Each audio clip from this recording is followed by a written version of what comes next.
Le Conseil des ministres s'est réuni ce mercredi 22 mai 2024 sous la présidence du chef de l'État, M. Patrice Talon. Les décisions que voici ont sanctionné la séance.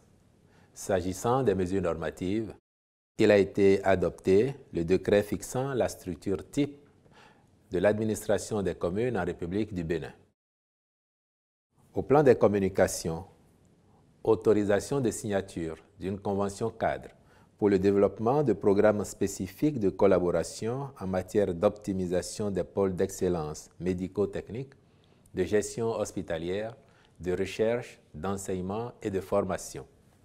Le renforcement des capacités de prise en charge des patients dans nos établissements hospitaliers rend indispensable le besoin de développer, sur place au Bénin, des pôles d'excellence dans certaines spécialités pointues en vue de réduire les cas d'évacuation à l'extérieur tout en garantissant la qualité des soins. À cet effet, des contrats spécifiques sont en cours d'exécution, notamment pour le traitement des affections cardiovasculaires et des maladies cancéreuses.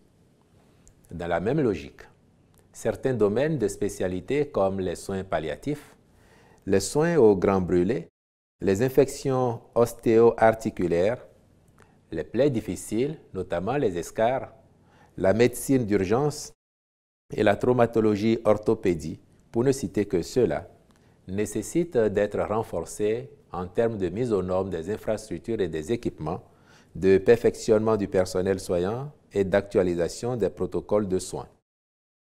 C'est dans ce cadre que le Conseil a autorisé la signature d'une convention cadre tripartite entre le ministère de la Santé, le ministère de l'Enseignement supérieur et de la Recherche scientifique et le groupe hospitalier Diaconesse Croix-Saint-Simon. Ce dernier aura pour mission d'apporter son appui technique dans les soins à prodiguer sur site aux patients béninois, la formation complémentaire des spécialistes du domaine, l'organisation au profit des intéressés de stages en Europe. Son expertise s'étendra également au choix des équipements, y compris leur maintenance, ainsi qu'à la rénovation des locaux indispensables pour l'offre de soins de qualité optimale.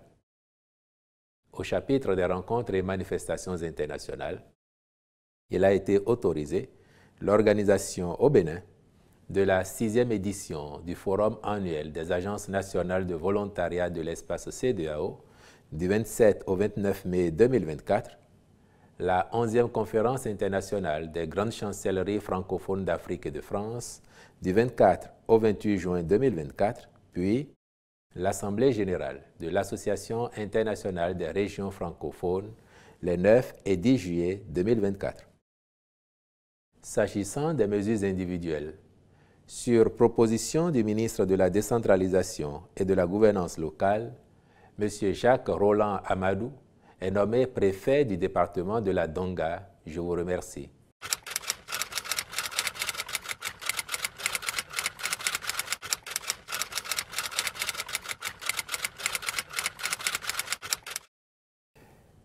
Elle fait rire cette accusation de cet activiste.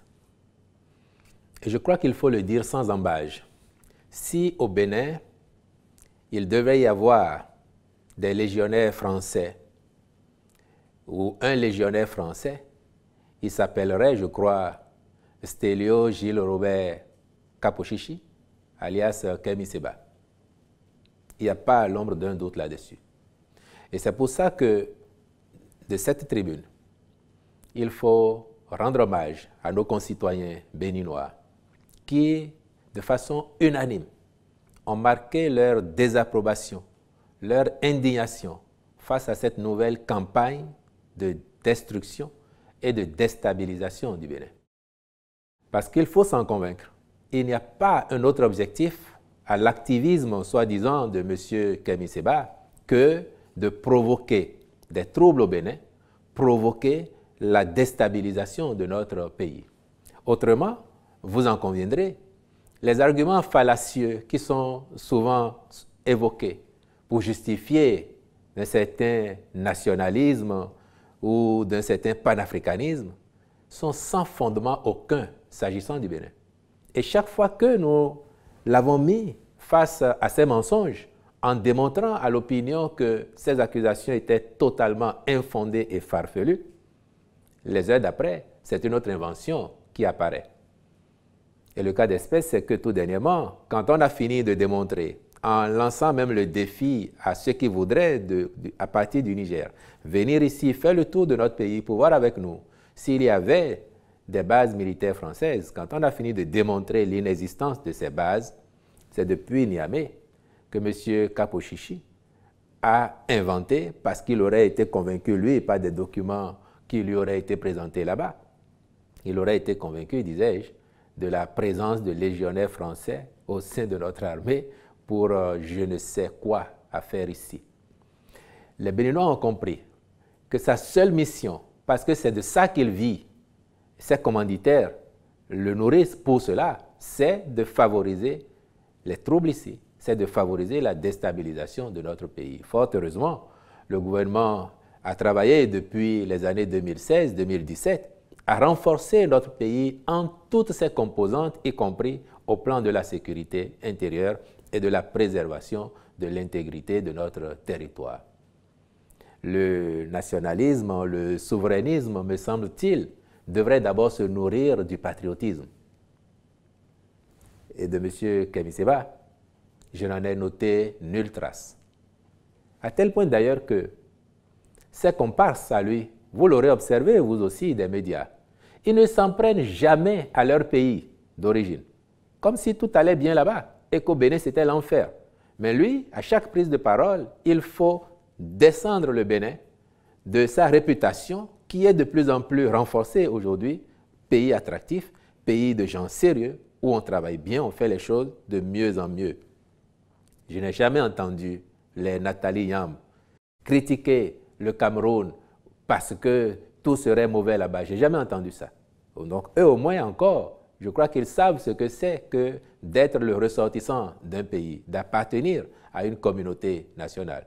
Et donc je voudrais enfin dire à notre compatriote, puisque c'en est un, M. Kapo-Chichi alias Kémi Séba, je pense qu'il est temps qu'il change la lame, comme aurait dit le professeur Mombi de regretter mémoire, à qui je ne peux qu'emprunter cette belle expression pour lui dire d'aller trouver mieux comme argument. S'il a envie d'être un panafricaniste digne du nom, ça n'est pas ainsi que ça se fait. Et j'avais déjà eu l'occasion de leur dire par ailleurs que le président Talon n'a attendu aucun souverainiste, aucun panafricaniste des temps nouveaux pour faire la preuve de son engagement panafricaniste. Quel autre acte démonstratif voudriez-vous avoir de la part d'un dirigeant africain que celui d'exempter de visa tout citoyen africain voulant venir au Bénin? Quel autre acte? Donnez-moi un seul, majeur.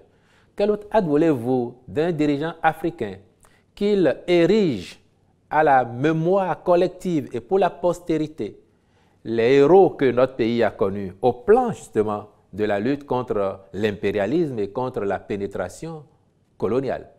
Nous avons fait au Bénin une statue en hommage à Bioguera. Bioguera n'était pas un roi par le passé.